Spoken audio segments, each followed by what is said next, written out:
A big hello to all the Toastmasters out there. I am Toastmaster Sharon, and I have distinguished Toastmaster Phani with me today. I'm going to engage in a dialogue with Toastmaster Phani for the next 10 minutes. The purpose of this dialogue is to understand better the judging parameters prescribed by Toastmasters International for the Humorous Speech Contest and to learn how a definitive interpretation of these parameters can help us all craft our humorous speeches better. So let's get straight to it. First question I have is about the first section in the judging parameters, which is content. We have three parameters as part of this section: speech development, effectiveness, and value. So Toastmaster Phani, the question is, how are these three different? Okay. Sharon, firstly, thank you so much for the opportunity. Now, when it comes to Toastmasters humorous speech contest, there are two different equations. One is you trying to communicate a thought using humor as a weapon. The second equation is random exhibition of jokes or comedy. So essentially, we don't advise the second equation. Now, if you look at the first one, every time you try to express your thoughts using humor as a weapon, you would obviously organize your thoughts accordingly. So speech development is about how do you logically organize your thoughts in your speech making process, right? It's like having a proper introduction, having a proper body, and a conclusion. And speaking of introduction, how do you want to start your speech? Do you want to start your speech with a story? Do you want to start your speech with a fact? Do you want to start your story with a, your speech with a question? And how do you want to initially prepare your audience to listen to you more attentively, right? So how do you plan your intro? How do you plan your body and conclusion? This is basically called speech development. And so that's the whole macro view of what speech development in humorous speech is all about, having a logical sequencing of ideas very clear, right? Now, speaking of effectiveness, that's speech development for you. And now speaking of speech effectiveness, effectiveness is you trying to share an output, as in what are you trying to convey to the audience ultimately is your speech effectiveness, right? So it's like let me enable whiteboard and share an insight with you. It's like every time when we communicate with people, there are two different dimensions that come into play. One is your perception and the other is your expression. Perception is what you actually believe in, your thought process, your strong belief system in the idea of your speech. And expression is obviously how you communicate.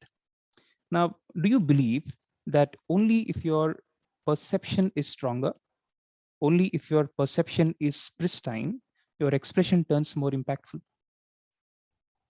Yeah. So here is where speech effectiveness comes into picture.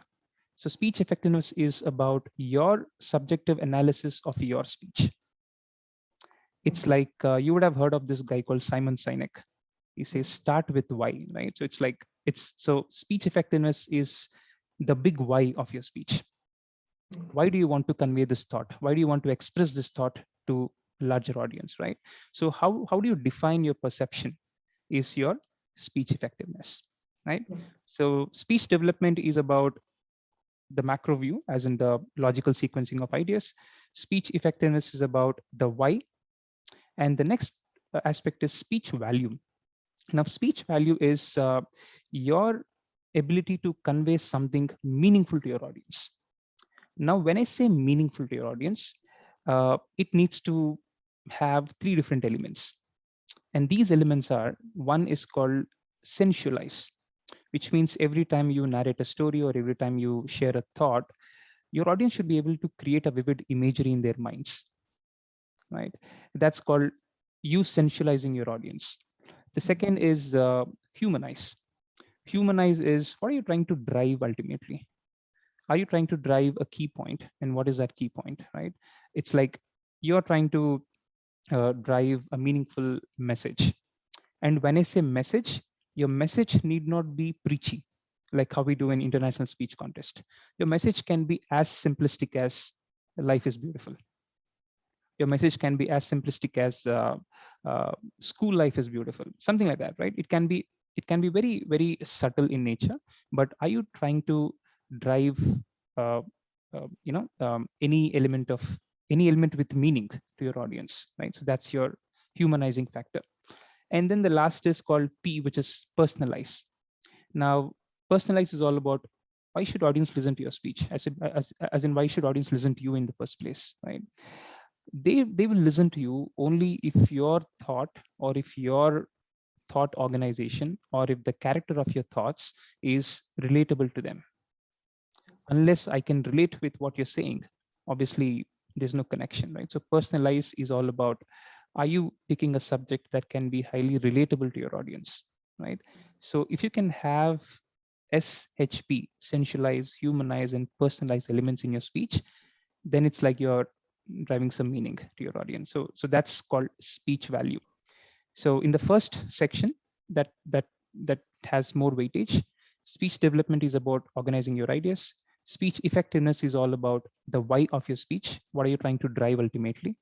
And the last segment, which is speech value, is about having your ability to sort of sensualize, humanize, and personalize with the audience.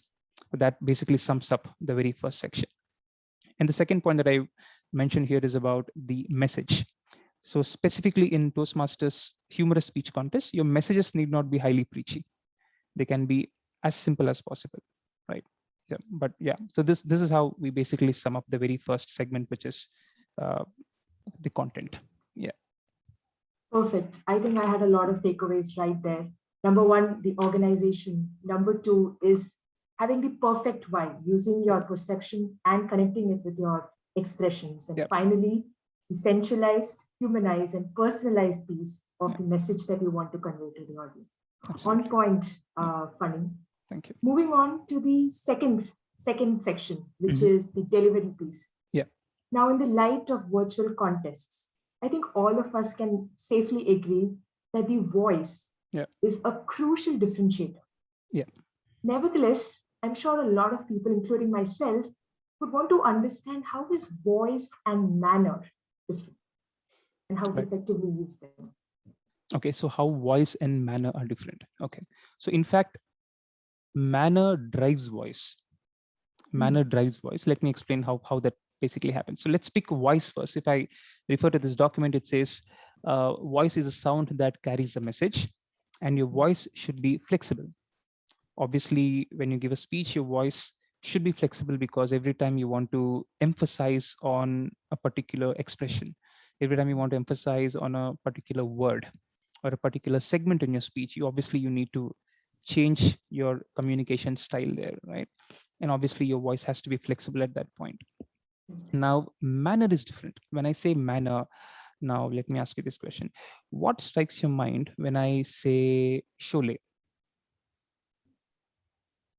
the movie Sholay?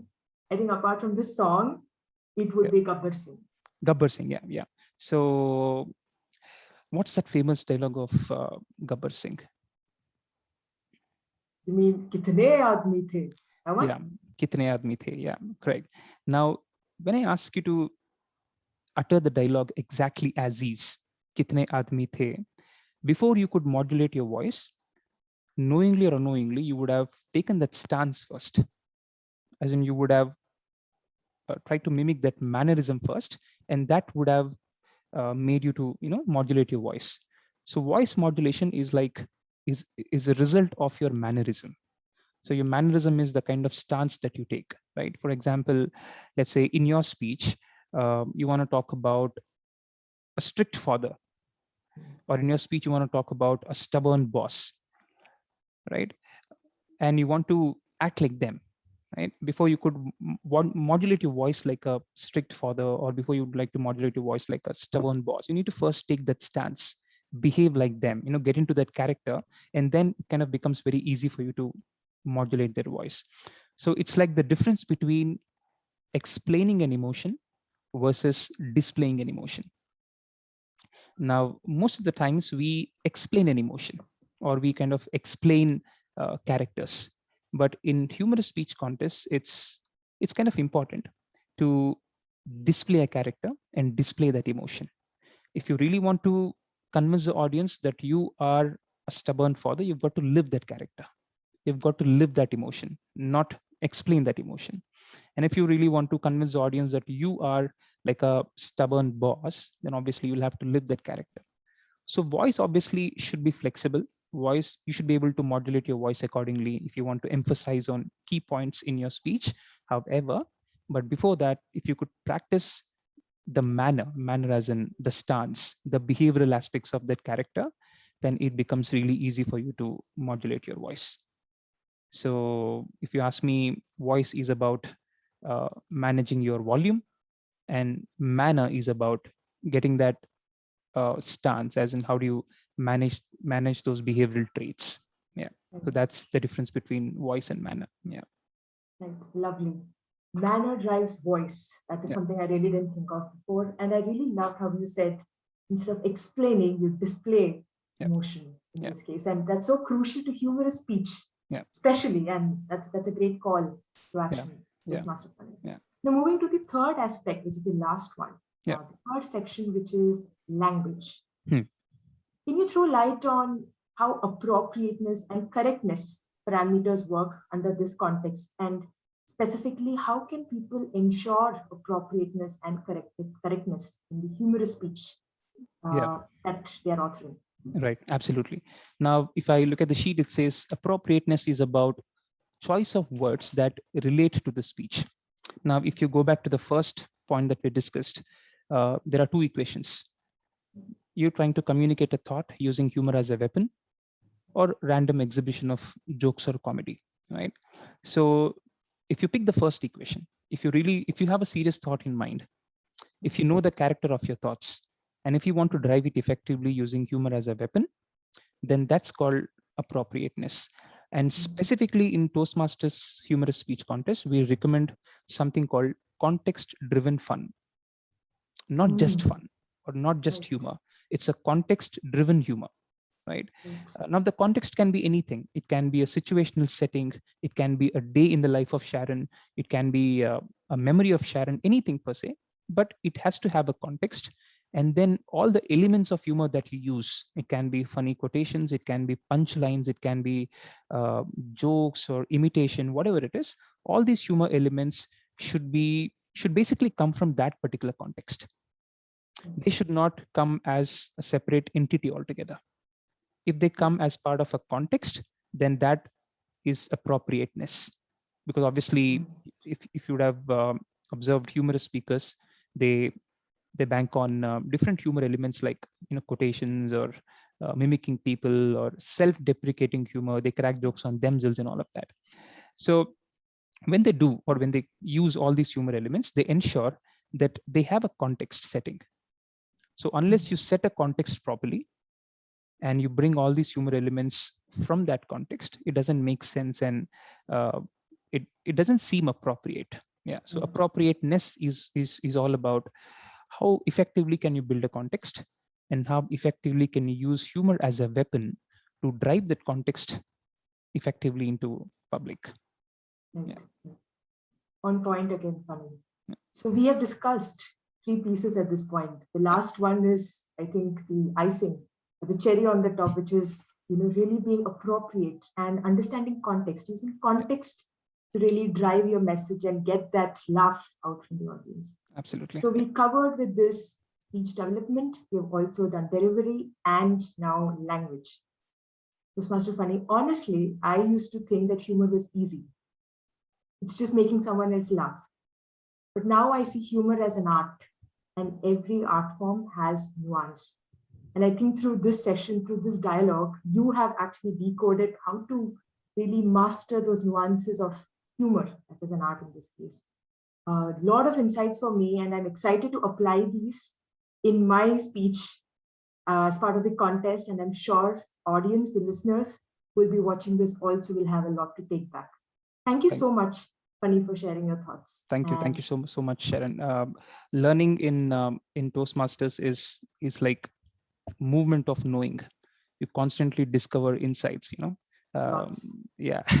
All right. Thank you so much for the opportunity. Thanks again. Thank you, Phani. Thanks, everyone. Thank you.